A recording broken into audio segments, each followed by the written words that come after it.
Good morning. Chapter number 3 आज अपने लोग स्टार्ट करेंगे। चैप्टर का नाम है वाउचिंग एंड वेरिफिकेशन। ये दो ऐसा चीज है, वाउचिंग एंड वेरिफिकेशन, ये दो काम करने से पूरा ऑडिट खत्म हो जाता है। ध्यान रखिएगा, आप यदि ऑडिट में दो काम कर देते हैं, एक वाउचिंग एक वेरिफिकेशन, तो पूरा ऑडिट का प्रोसेस ही खत्म हो जाएगा। इसका मतलब ये सुनने में बहुत ईजी है, वाउचिंग, अरे वाउचिंग है, ये वेरिफिकेशन, पर ये दोनों काम करने में ही पूरा साल निकल जाता है।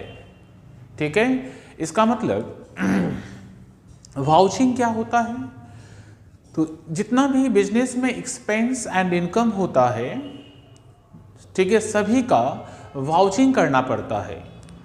तो वाउचिंग से पहले हम लोग बात समझेंगे, वाउचिंग समझने से पहले एक वर्ड समझेंगे, वाउचर क्या होता है। तो वाउचर का मतलब होता है कि कोई भी ट्रांजैक्शन हुआ है या कोई भी ट्रांजैक्शन यदि हुआ है तो उस ट्रांजैक्शन का जो डॉक्यूमेंट्री प्रूफ है, डॉक्यूमेंट्री प्रूफ जो होता है उसी को हम बोलते हैं वाउचर।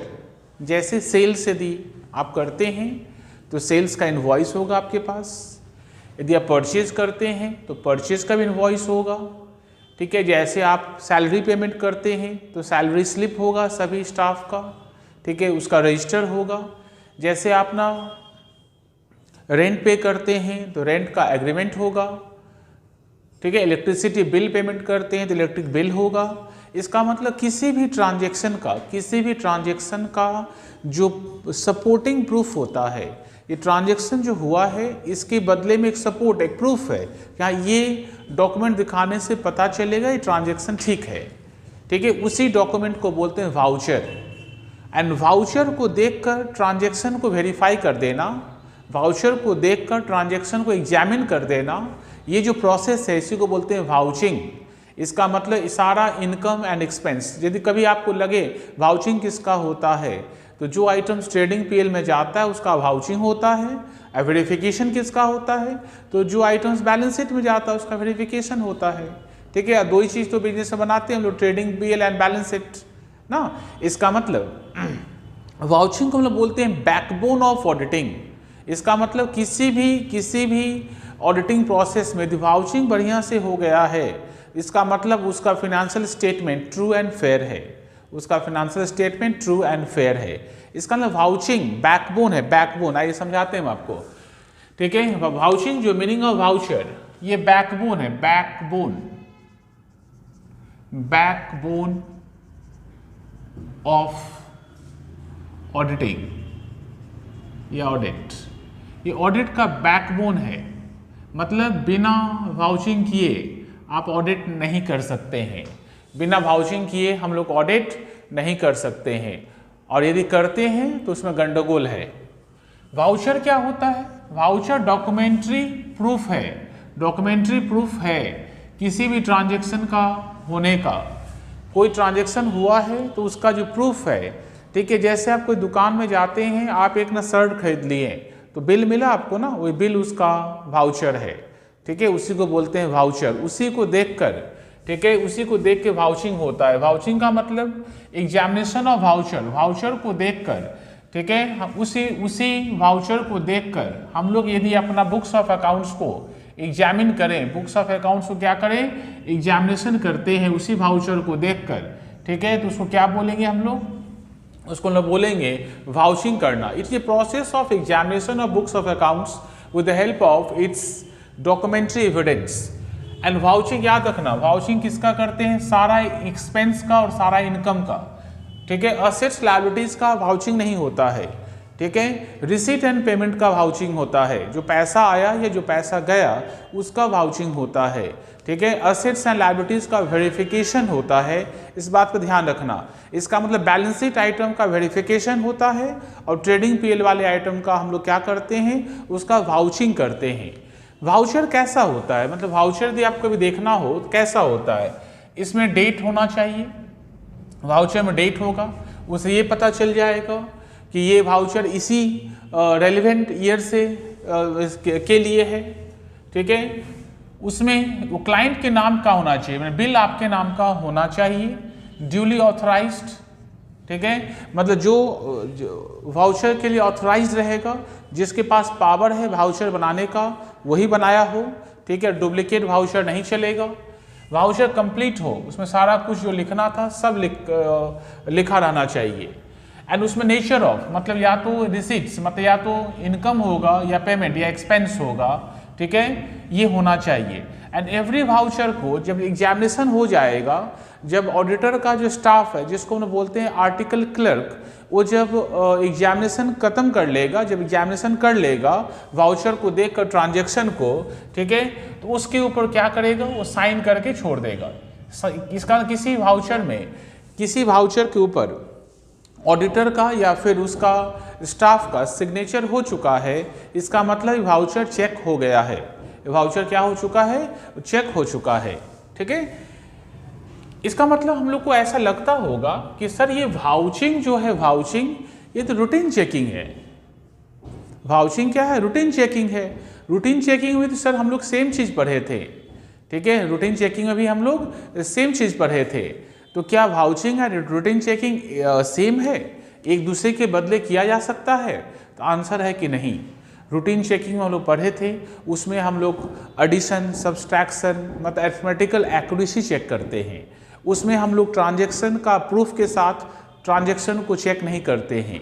रूटीन चेकिंग में ट्रांजैक्शन के प्रूफ के साथ ट्रांजैक्शन को चेक नहीं करते हैं, ठीक है। इसका मतलब यदि हमको रूटीन चेकिंग एंड वाउचिंग का डिफरेंस समझना पड़े तो पहले ये समझेंगे कि दोनों का करने का पर्पस क्या है।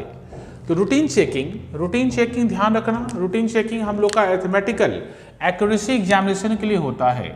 उसमें अरिथमेटिकल एक्यूरेसी ट्रांजैक्शन का एडिशन, सब्सट्रैक्शन सब ठीक है कि नहीं ये देखते हैं। एंड वाउचिंग में क्या देखते हैं, ट्रांजैक्शन का ऑथेंटिसिटी, ट्रांजैक्शन वास्तव में हुआ है या नहीं ये देखना है। तो ट्रांजैक्शन वास्तव में हुआ है या नहीं, ट्रांजैक्शन रियली एग्जिस्ट करता है कि नहीं, इसके लिए वाउचर से ट्रांजैक्शन को मिलाना पड़ेगा। जैसे आप वाउचर से ट्रांजैक्शन को वेरीफाई करते हैं, आपको पता चल जाएगा कि आपका ट्रांजैक्शन हुआ है या नहीं, ठीक है। रूटीन चेकिंग में गैप का इस्तेमाल नहीं करते हैं, गैप का यूज रूटीन चेकिंग में नहीं होता है, पर वाउचिंग करते समय गैप का इस्तेमाल होगा, ठीक है। रूटीन चेकिंग करने से आपका बुक्स ऑफ अकाउंट्स का फेयरनेस, मतलब आप रूटीन चेकिंग करके, रूटीन चेकिंग तो जस्ट एक टेक्निक है ना, एक प्रोसीड्यूर है, जिस प्रोसीड्यूर से ऑडिट कंप्लीट किया जाता है, ठीक है। उससे हम लोग ये नहीं लिख सकते हैं कि आपका बुक्स ऑफ अकाउंट्स फेयर है। पर यदि वाउचिंग आपका हो जाता है तो वाउचिंग से बोला जा सकता है कि बुक्स ऑफ अकाउंट्स में जो भी ट्रांजैक्शंस हुआ है सब करेक्ट है, सब ठीक है, ठीक है। इसमें फ्रॉड डिटेक्ट कैन नॉट लिखे हैं, कभी कभी आप कर सकते हैं, क्योंकि हम रूटीन चेकिंग का मोटिव भी होता है कि इनिशियली फ्रॉड एंड एरर को डिटेक्ट करना, लेकिन रूटीन चेकिंग से ही फ्रॉड एंड एरर डिटेक्ट होगा ऐसा कोई बात नहीं है। पर वाउचिंग से डिटेक्ट हो जाएगा, वाउचिंग से डिटेक्ट हो जाएगा, क्योंकि ना वाउचर चाहिए, ट्रांजैक्शन का क्या चाहिए, वाउचर चाहिए।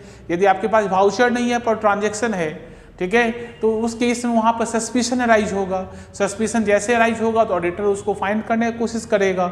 इसका मतलब फ्रॉड एंड एरर डिटेक्ट होता है, किसके हेल्प से, वाउचिंग के हेल्प से, पर रूटीन चेकिंग के हेल्प से नहीं हो सकता है। इसका मतलब हम लोग ये नहीं बोल सकते हैं कि routine checking and vouching are complementary to each other, ये नहीं बोला जा सकता है, दोनों अलग अलग कॉन्सेप्ट है। रूटीन चेकिंग में हम लोग जस्ट एवरीडे का ट्रांजैक्शन को चेक करते हैं कि ट्रांजैक्शन ठीक से लिखा है कि नहीं, उसका एडिशन, सब्सट्रैक्शन, मल्टीप्लिकेशन सब चेक कर लेते हैं। पर वाउचिंग में उस ट्रांजैक्शन को उसके वाउचर से मिलाते हैं, उस ट्रांजैक्शन को उसका जो एविडेंस है, उसका जो बिल है, बिल के साथ ट्रांजैक्शन को मिलाते हैं, उसको बोलते हैं वाउचिंग करना, ठीक है। Vouching is the backbone of audit, ठीक है। बिना वाउचिंग का आप ऑडिटिंग नहीं कर सकते हैं। उस बिना वाउचिंग का यदि ऑडिट आपका किया हुआ है उस ऑडिट का कोई मतलब नहीं, ठीक है। उस फिनेंशियल स्टेटमेंट के ऊपर, ठीक है, उसका फेयरनेस के ऊपर किसी को विश्वास नहीं होगा। हम लोग बात करेंगे वाउचिंग के बाद वेरिफिकेशन का। जैसे अभी हम लोग डिस्कस किए हैं, वाउचिंग ट्रेडिंग पीएल का जो आइटम्स होता है उसका किया जाता है, मतलब एसेट्स लायबिलिटीज़ का वाउचिंग नहीं होता है, एसेट्स लायबिलिटीज़ का वेरिफिकेशन होता है। एंड वाउचिंग किसका करते हैं, इनकम एंड एक्सपेंस का, मतलब ट्रेडिंग पीएल का आइटम का वाउचिंग एंड बैलेंस शीट वाले आइटम का वेरिफिकेशन। वेरिफिकेशन क्या होता है फिर, तो वेरिफिकेशन बैलेंस शीट आइटम का किया जाता है। वेरिफिकेशन करते समय यदि एसेट है तो एसेट का ये देखो कि ओनरशिप किसके नाम में है, ओनरशिप कंपनी के नाम में है या नहीं, ये चेक करो। तो ओनरशिप कैसे चेक करेंगे, तो ओनरशिप चेक करने के लिए फिर से उसका वाउचिंग होगा। इसका मतलब वाउचिंग होगा मतलब उसका बिल देखना है, यहाँ पर वाउचिंग नहीं बोलेंगे, उसका बिल मतलब डॉक्यूमेंट्री सपोर्ट देख लेना, उससे पता चल जाएगा कि आपका ओनरशिप ठीक है कि नहीं।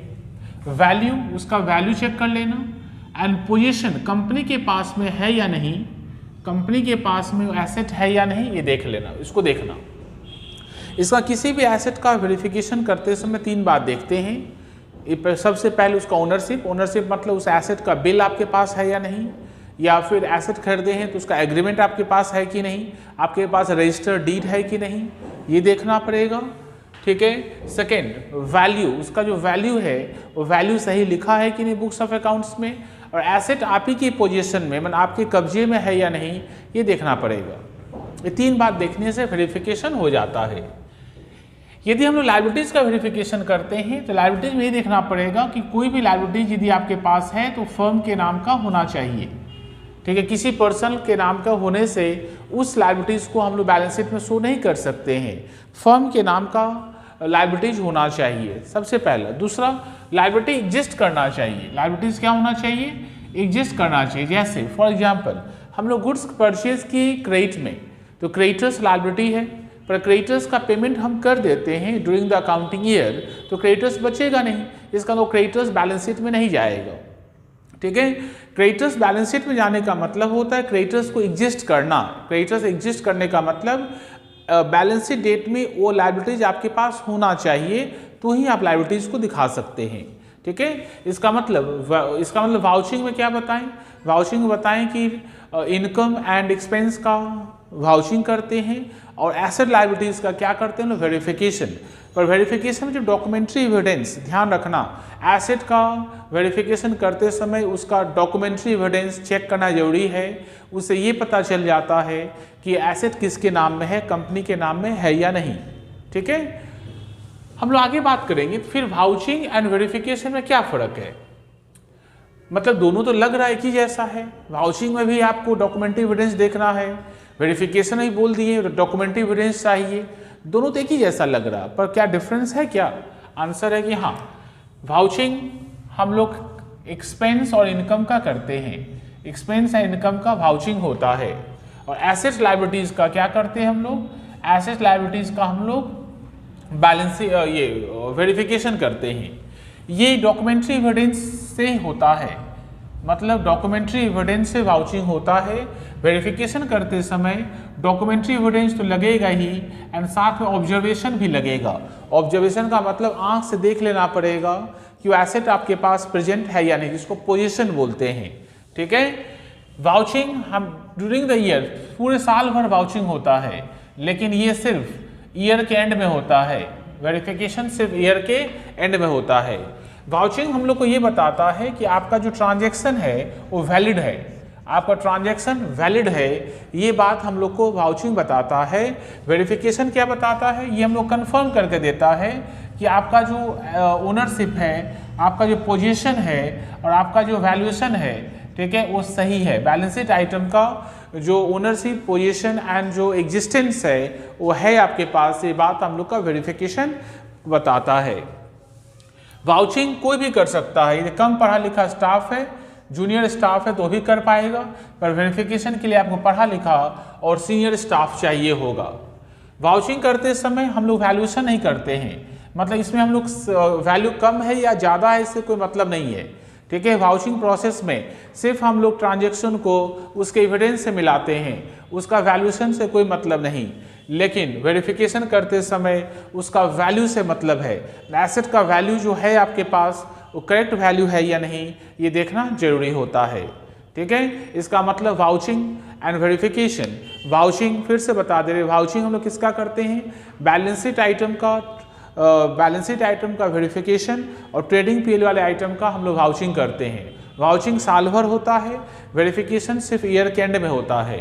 वाउचिंग करते समय सिर्फ डॉक्यूमेंट्री एविडेंस लगता है, लेकिन वेरिफिकेशन के समय डॉक्यूमेंट्री एविडेंस एंड ऑब्जर्वेशन दोनों का जरूरत पड़ता है। ठीक है, वाउचिंग जूनियर स्टाफ भी कर पाएगा, पर वेरिफिकेशन के लिए सीनियर स्टाफ लगेगा। वाउचिंग करते समय आपको वैल्यू से कोई मतलब नहीं, पर वेरिफिकेशन में वैल्यूएशन इंक्लूड होता है, बिना वैल्यूएशन का आप वेरिफिकेशन नहीं कर पाइएगा। हम लोग को सीखना पड़ेगा, अपने सिलेबस में है कि वाउचिंग करना है कुछ एक्सपेंसेस एंड इनकम का। जैसे हम लोग पढ़े ना वाउचिंग एंड वेरिफिकेशन, तो वाउचिंग में ये बताएं कि जो बहुत सारा ऐसा इनकम है या एक्सपेंस है, या फिर जो इनकम एंड एक्सपेंस होता है उसको हम लोग क्या करते हैं, वाउचिंग करते हैं। ठीक है, इसका मतलब आपके पास जो इनकम एंड एक्सपेंस है उसका वाउचिंग होता है, और एसेट्स एंड लायबिलिटीज़ का वेरिफिकेशन होता है।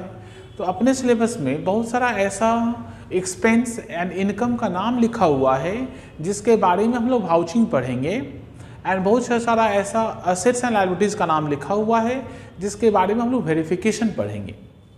ठीक है, तो अभी हम स्टार्ट करने वाले हैं कि एक्सपेंसेस का वाउचिंग, मतलब कुछ ऐसा एक्सपेंसेस है जिसका वाउचिंग पढ़ेंगे। मतलब वाउचिंग ऑफ एक्सपेंसेस अभी पढ़ेंगे हम लोग। ठीक है, तो वाउचिंग ऑफ एक्सपेंसेस दो का हम फ्लो चार्ट बना के रखे हैं, एक एडवर्टीजमेंट का, एक ट्रैवलिंग एक्सपेंस का, दो का फ्लो चार्ट है। फ्लो चार्ट का मतलब इसी बात को आपको पॉइंट करके इंग्लिश में लिखना है। इसका मार्क्स कंटेंट कम होता है, 2 नंबर का या 3 नंबर का ही मैक्सिमम पूछेगा, बहुत बार 2.5 मार्क्स का ही पूछेगा, इसलिए इसमें फालतू नहीं लिखना है, टू दी पॉइंट। आप सिर्फ चार्ट याद रखिएगा, इसको पॉइंट 1 2 3 4 करके लिखिएगा, कंप्लीट हो जाएगा।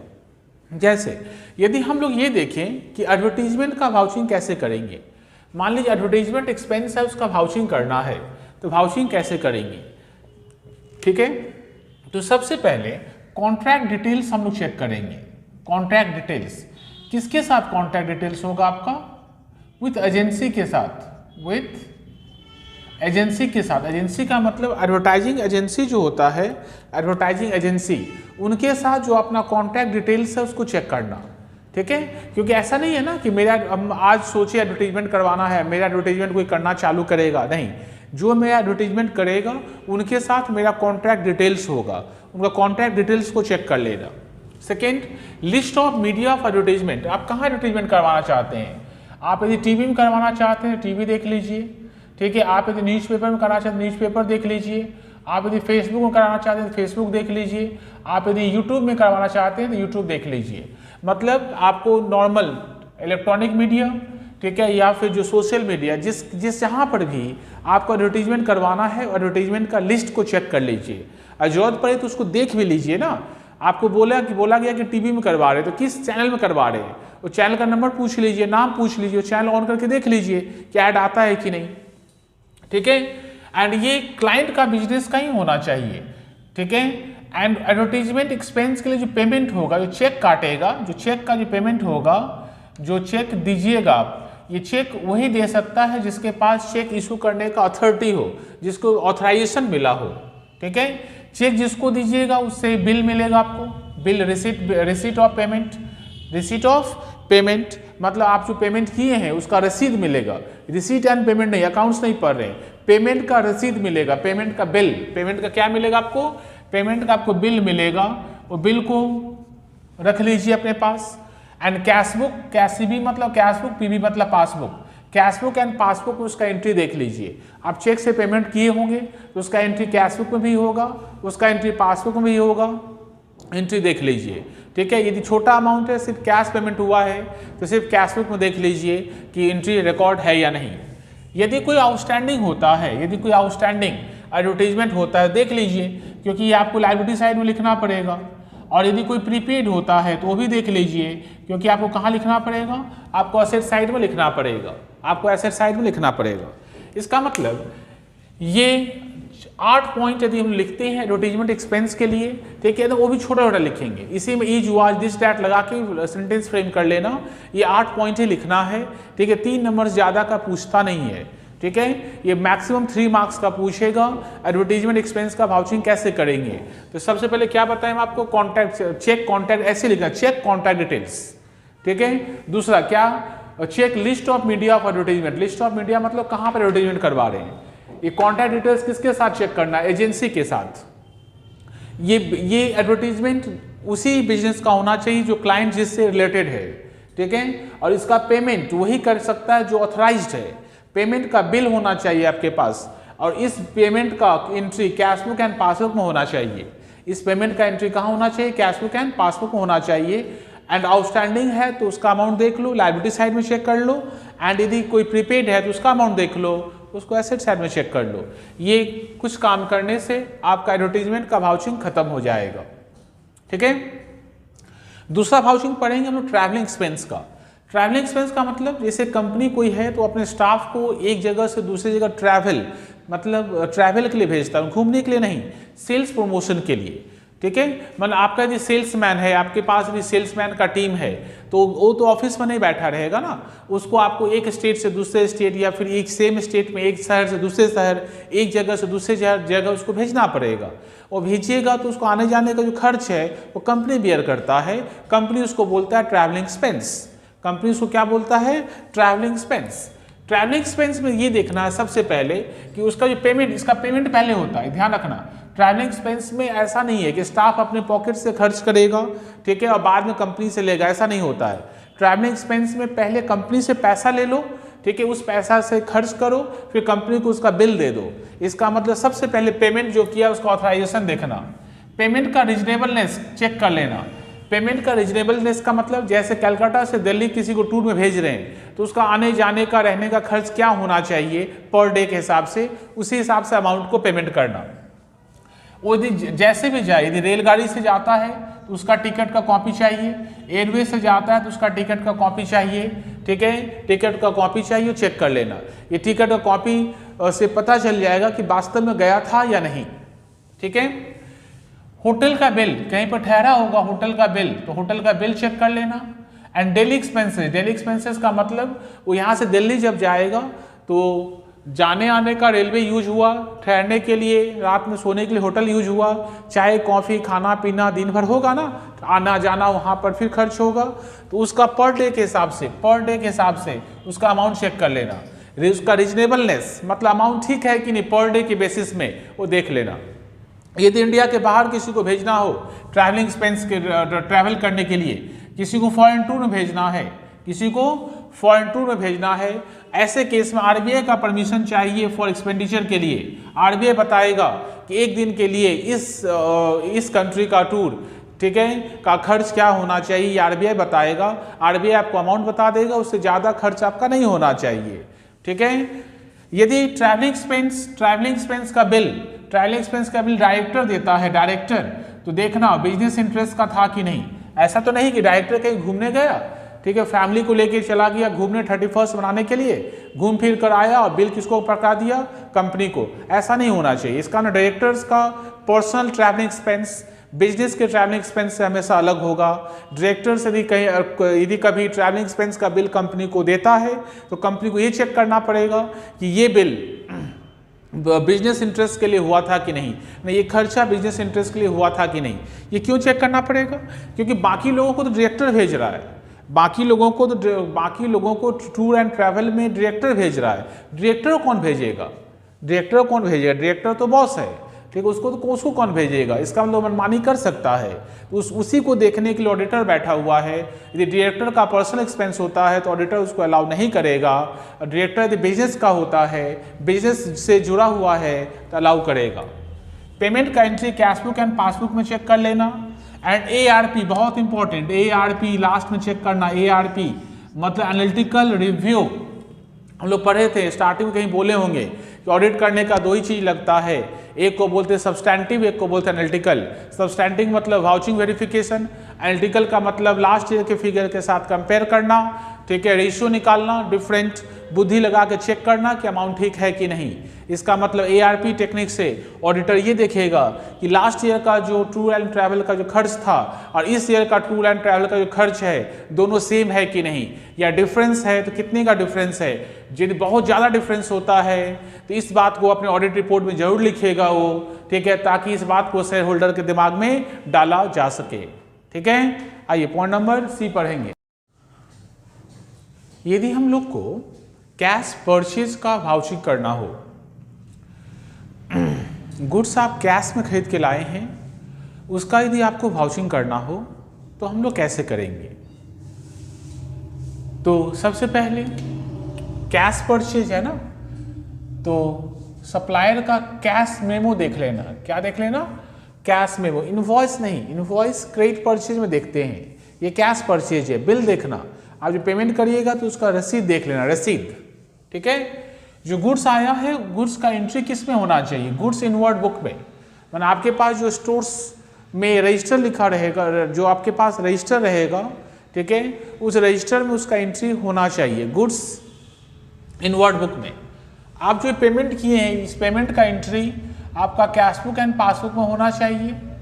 यदि परचेज आप किए हैं बैलेंस शीट डेट के नियर में, मतलब बैलेंस शीट डेट के नज़दीक में कोई परचेज हुआ तो उसको गौर से देख लेना, क्योंकि बैलेंस शीट डेट में परचेज, झूठा परचेज भी होता है बहुत बार। ठीक है, जानबूझ के परचेज दिखा दिया ताकि एक्सपेंस बढ़ जाए, प्रॉफिट कम हो जाए। ठीक है, तो बैलेंस शीट डेट से ठीक पहले यदि कोई परचेज हुआ है तो उसको गौर से देख लेना। ठीक है, वो परचेज में फ्रॉड हो सकता है। एंड यदि क्रेडिटर्स को एडवांस दिए हैं तो देख लेना इस एडवांस को, ठीक है, अगले साल हम लोग कैरी फॉरवर्ड करना पड़ेगा, या फिर पिछले साल को एडवांस दिए हैं तो ये एडवांस का एडजस्टमेंट करने के बाद ये पेमेंट होना चाहिए। ये एडजस्टमेंट होने के बाद पेमेंट होना चाहिए लास्ट ईयर के लिए। इस ईयर यदि कोई एडवांस दिए हैं, ठीक है, तो ये हम लोग के लिए एडवांस है, बैलेंस शीट के असेट साइड में इसको शो करेंगे। यदि हम लोग एसेट परचेज करते हैं, गुड्स ना खरीद के हम लोग एसेट खरीदते हैं, तो इसमें ये देखना होगा पहले कि ऑथराइजेशन है कि नहीं। ये एसेट के ऊपर है क्योंकि हम लोग रिसीट एंड पेमेंट का भी वाउचिंग करते हैं। वाउचिंग इनकम एक्सपेंस का तो होता ही है, साथ में रिसीट एंड पेमेंट का भी होता है। इसे जो पेमेंट आप करिएगा उसका वाउचिंग हो सकता है। ठीक है, वेरिफिकेशन नहीं होगा, वेरिफिकेशन तो बाद में पढ़ेंगे। इसका मतलब ऑथराइजेशन और परचेज देख लेना।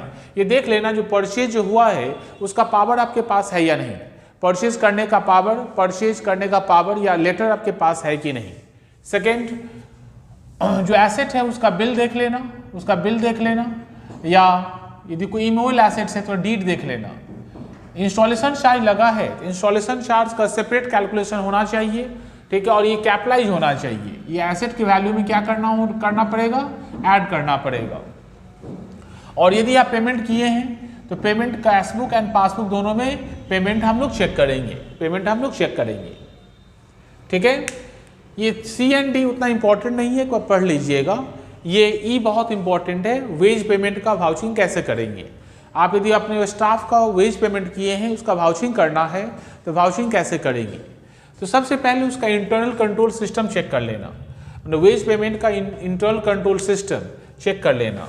कैसे चेक करेंगे? इसमें ये देखेंगे कि वेज का रिकॉर्ड कौन रखता है, पेमेंट कौन रखता है, ठीक है, और उसका रजिस्टर, मतलब पेमेंट कौन करता है और पेमेंट का रजिस्टर कौन मेंटेन करता है। इंटरनल कंट्रोल सिस्टम में हम लोग काम को क्या करेंगे, किसी एक पर्सन को नहीं देंगे, सभी अलग अलग पर्सन को देंगे ताकि उसमें कोई फ्रॉड ना हो पाए। इसका मतलब वेज पेमेंट के रिगार्डिंग इंटरनल कंट्रोल सिस्टम हम लोग चेक करेंगे। सेकेंड, अटेंडेंस रजिस्टर चेक करेंगे। अटेंडेंस रजिस्टर मतलब कौन वर्कर कितने दिन काम में आया, उसके अकॉर्डिंगली उसका वेज मिलेगा। ठीक है, मान लीजिए कोई वर्कर रेगुलर काम में नहीं आता है, उसके अकॉर्डिंगली उसका वेज डिडक्ट होगा। ठीक है, इसका मतलब अटेंडेंस रजिस्टर चेक कर लेना। Second, third, custody of ways record, मतलब वेज का रिकॉर्ड किसके कस्टडी में है वो देख लेना, उसको बुला के बात कर लेना। पेमेंट करते समय देखना पड़ेगा कि टीडीएस हुआ है कि नहीं। टीडीएस होता है, टीडीएस या ईएसआई कंट्रीब्यूशन या पीएफ कंट्रीब्यूशन, इसका डिडक्शन हुआ है कि नहीं चेक कर लेना। डमी वर्कर का पेमेंट नहीं होना चाहिए। डमी वर्कर का मतलब झूठा वर्कर का पेमेंट नहीं होना चाहिए। ठीक है, झूठा वर्कर मतलब वर्कर है ही नहीं पर उसका नाम है, ऐसे वर्कर को आपको छांटना पड़ेगा। कैसे छांटिएगा? वो अटेंडेंस रजिस्टर से एंड वेज रिकॉर्ड से पता चल जाएगा, वेज रिकॉर्ड से पता चल जाएगा। Payment cash book and passbook दोनों में देख लेना। और ऐसा कोई वेजेज हो जो अनक्लेम्ड है, ऐसा कोई वेजेज है जो अनक्लेम्ड है, याद रखना, आउटस्टैंडिंग नहीं, अनक्लेम्ड। अनक्लेम्ड का मतलब कंपनी देना चाहता है पर लेने वाला नहीं आता है। इसका मतलब ऐसा कौन सा वर्कर होगा जो कंपनी के लिए काम कर चुका है पर पैसा लेने नहीं आया। ठीक है, इसका मतलब अनक्लेम्ड वेजेज में वहाँ पर फ्रॉड होने का चांस हो सकता है। यदि कोई भी वेजेज अनक्लेम्ड रहता है तो उसको गौर से चेक कर लेना, वहाँ पर फ्रॉड होने का संभावना रहेगा। ठीक है, वहाँ फ्रॉड होने का संभावना रहेगा। इसका वेजेस के केस में ये कुछ बात ध्यान रखेंगे। सबसे पहले इंटरनल कंट्रोल चेक कर लेना। दूसरा क्या बोले हम आपको, क्या एग्जामिन करना, अटेंडेंस का जो रजिस्टर है उसको एग्जामिन करना। जो वेज रिकॉर्ड है, जो पेमेंट करता है वेज, उसका कस्टडी मतलब किसके पास में है वो देख लेना। PF contribution, TDS, ESI deduct हुआ है कि नहीं चेक करना पड़ेगा। डमी वर्कर मतलब कोई झूठा वर्कर का पेमेंट नहीं होना चाहिए। एंड कैशबुक एंड पासबुक में पेमेंट चेक करना। और यदि कोई वेजेज अनक्लेम्ड है, कोई वेजेज यदि अनक्लेम्ड है तो उसको गौर से देखना, क्योंकि वहाँ पर फ्रॉड होने का चांस रहेगा। नेक्स्ट पढ़ेंगे हम लोग पेमेंट टू क्रेडिटर्स। ये पेमेंट टू क्रेडिटर्स लायबिलिटीज़ का पेमेंट आ गया। ये वैल्यूएशन वेरिफिकेशन ही पढ़ रहे हैं, मतलब हम लोग जब वाउचिंग करते हैं तो वाउचिंग में इनकम एंड एक्सपेंस का तो करते ही हैं, रिसीट एंड पेमेंट का भी होता है। मतलब जो रिसीट कलेक्शन किए, जो पेमेंट किए, ठीक है। एक्सपेंस के साथ कुछ पेमेंट्स का भी हम डिस्कस कर रहे हैं, जैसे परचेज ऑफ एसेट का किए थे, पेमेंट टू क्रेडिटर्स का कर रहे हैं, ठीक है। क्रेडिटर्स बहुत सिंपल है। क्रेडिटर्स का लेजर देख लेना, ओपनिंग बैलेंस चेक कर लो। इस बार का जो क्रेडिट परचेज हुआ है, क्रेडिट परचेज को चेक कर लेना। क्रेडिट परचेज का अलग वाउचिंग होता है, इसका डिफरेंट होगा, इसका वाउचिंग डिफरेंट होगा, वहाँ से चेक कर लेना पड़ेगा। इसका क्रेडिट परचेज का वाउचिंग देखना पड़ेगा, उसका एंट्री यहाँ देख लेंगे। कोई परचेज रिटर्न हुआ है तो उसका एंट्री चेक कर लेंगे। एंड इसके बाद देखेंगे कि क्रेडिटर्स का जो पेमेंट हुआ है उसका एंट्री पासबुक एंड कैशबुक में है कि नहीं, ठीक है। एंड लास्ट में क्लोजिंग बैलेंस चेक कर लेंगे, लास्ट में क्लोजिंग बैलेंस, क्योंकि ये बैलेंस फिर अगले ईयर का वाउचिंग में यूज होगा। बहुत सिंपल, इसमें कुछ है नहीं। ओपनिंग बैलेंस देखना, इस बार का क्रेडिट परचेज देखना, रिटर्न है तो रिटर्न चेक कर लेना, and payment cashbook and passbook से मिला लेना। रिसर्च एंड डेवलपमेंट एक्सपेंस, यदि बिजनेस में जो आपका प्रोडक्ट है उस प्रोडक्ट के रिगार्डिंग यदि रिसर्च एंड डेवलपमेंट करते हैं, ठीक है, जो प्रोडक्ट के रिगार्डिंग रिसर्च एंड डेवलपमेंट करते हैं, तो रिसर्च एंड डेवलपमेंट में क्या क्या बात देखेंगे। सबसे पहले ये देखना कि आप ऑथराइज्ड हैं कि नहीं। रिसर्च एंड डेवलपमेंट करने के लिए आपको ऑथराइज मतलब आप गवर्नमेंट से परमिशन लिए हैं कि नहीं। ये रिसर्च एंड डेवलपमेंट का आपका ऑब्जेक्ट क्या है, इसका दो तरीके का होता है। ऑब्जेक्ट दो तरीके का, एक प्रोडक्ट, एक नया प्रोडक्ट के बारे में हम खोज कर लगा रहे हैं, एक नया प्रोडक्ट हम खोज रहे हैं, तो उसके लिए रिसर्च एंड डेवलपमेंट अलग होता है। एक रूटीन रिसर्च एंड डेवलपमेंट होता है। रूटीन का मतलब प्रोडक्ट जो बन चुका है उसको फिर से उसको इन्हांस करने की कोशिश करते हैं, तो routine research and development expense होगा। रूटीन मतलब जो हर एक कंपनी करता है तो उसका खर्चे को पीएल में डेबिट कर देना। और यदि किसी प्रोडक्ट को बनाने के लिए कोई रिसर्च एंड डेवलपमेंट करते हैं तो सारे एक्सपेंस को ऐड करके रखना, लास्ट में उसको कैपिटलाइज करेंगे कब, जब एसेट बन के खड़ा होगा तब, ठीक है। जितना भी एक्सपेंस होता है सबका बिल चेक कर लेना। And compliance of accounting standard 26, intangible asset का अकाउंटिंग स्टैंडर्ड है, इंटेंजिबल एसेट का उसका जो टर्म एंड कंडीशंस है वो हम लोग चेक कर लेंगे, ठीक है। एंड ये देखेंगे कि कोई झूठा एक्सपेंस है या नहीं, मतलब फेक एक्सपेंस नहीं होना चाहिए। क्यों फेक वर्ड यूज किए, क्योंकि रिसर्च एंड डेवलपमेंट का एक ऐसा हेड है, ठीक है, जिसके अंदर बहुत सारा फेक एक्सपेंस लिखा जा सकता है, ठीक है। इसका मतलब देखिए रिसर्च एंड डेवलपमेंट क्या ध्यान रखेंगे, कुछ बात ध्यान रखना है। सबसे पहले क्या ध्यान रखेंगे कि रिसर्च एंड डेवलपमेंट के लिए आपको ऑथराइजेशन मिला हो। दूसरा, आप रिसर्च एंड डेवलपमेंट जो करते हैं उसका ऑब्जेक्ट क्या है। दो तरह का ऑब्जेक्ट होता है, एक नया प्रोडक्ट बनाना, दूसरा जो प्रोडक्ट बन चुका है उसी को इन्हांस करना। जो प्रोडक्ट बन चुका है तो उसी को इन्हांस करते हैं, उसको रूटीन मेंटेनेंस बोलते हैं, रूटीन रिसर्च डेवलपमेंट बोलते हैं। उसका जो भी एक्सपेंस होगा पीएल में डेबिट होगा। और नया प्रोडक्ट के लिए यदि हम लोग काम करते हैं तो उसमें जो भी खर्च होगा वो कैपिटलाइज होगा जब प्रोडक्ट रेडी होगा तब, ठीक है। तब तक सारा एक्सपेंस उसको ऐड करके रखना पड़ेगा, उसका बिल फॉर ऑल एक्सपेंसेस आपको ऐड करके रखना पड़ेगा। AS 26 का कंप्लायंस चेक कर लेना है।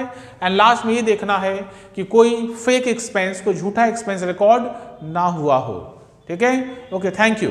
यहाँ तक पढ़ेंगे हम लोग। अगले वीडियो में हम आपको बताएंगे कि रिसीट्स का या फिर इनकम का वाउचिंग कैसे करते हैं, एंड उसी में हम लोग वेरिफिकेशन भी पढ़ेंगे। Thank you.